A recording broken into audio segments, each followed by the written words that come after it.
So I just got done meeting a guy named Kenny, and Kenny was kicking it underneath the closed KMart building, having himself a beer, and I rolled up and introduced myself, and probably 5 minutes into the conversation, Kenny was breaking down, crying, and basically told me his story. And he said that he thought he was having a heart attack last night in camp. So he worked his way down, and they checked him out at the hospital, and he's okay. Probably anxiety, honestly. He's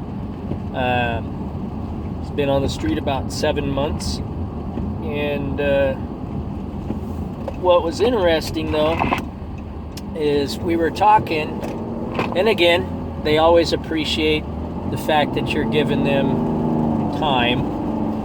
And I'm talking to him, and he's breaking down, and we're having these good dude conversations about life and how to fix things. And he got accepted into detox today, so I just dropped him off at Adapt, and he's going in there right now. And he was like, I should have done this 5 months ago. I should have done this 5 months ago. I'm just wasting my life. And I'm like, dude, the day ain't over with yet. You're starting it today. And let's do this. You're going to be a badass. And he goes, well, what if I fail? And I told him, I said, I go, you ever play any sports? And I said, sometimes when you're trying to become good at something, you're going to have to fail several times before you're ever good at something. And I said, breaking alcoholism and drugs is no different than anything else that you do in your life. It's rare that it ever happens perfectly on the first time you try. So I said, even if you fail on this, which I don't believe you will, but if you do, you just go do it again. And I said, practice makes perfect. And he's like, it's really cool that you're not judging me. And I'm like, really, who has a right to judge anybody? We've all done something stupid with ourselves that we regret. But when he told me his background and issues that he's having with his mom, who's not healthy, and he feels obligated to be around her, but the situation with his mom and family is pretty hostile, and it creates drama for, I get road construction issue.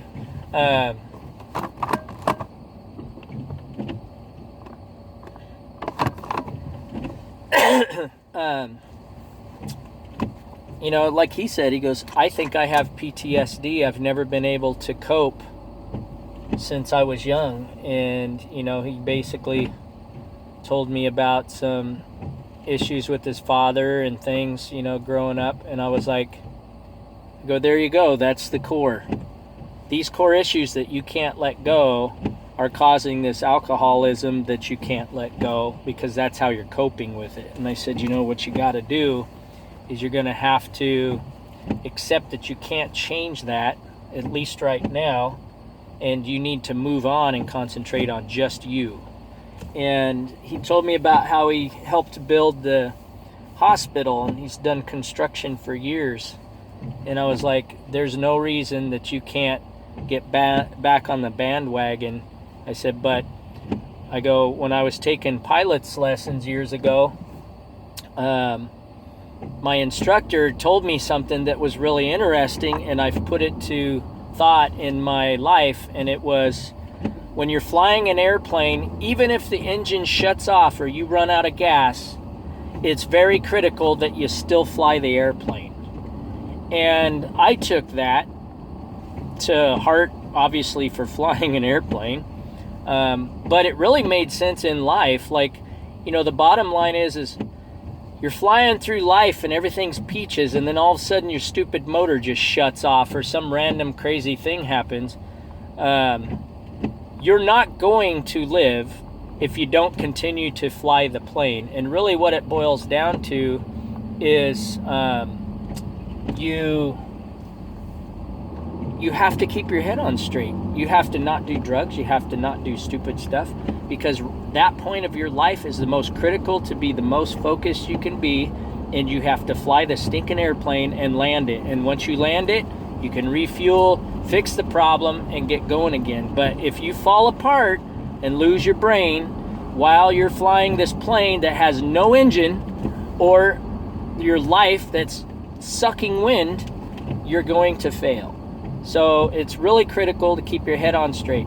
And that's really what I tried to get into his head today, is, you got to keep your head on straight if you hope to ever make it out of all this drama you got going on. So anyway, that's my update for the day. And it's out here raining, and I see snowflakes. So hopefully these guys aren't freezing to death tonight. That's just going to suck for everybody. But I'll talk at you guys later.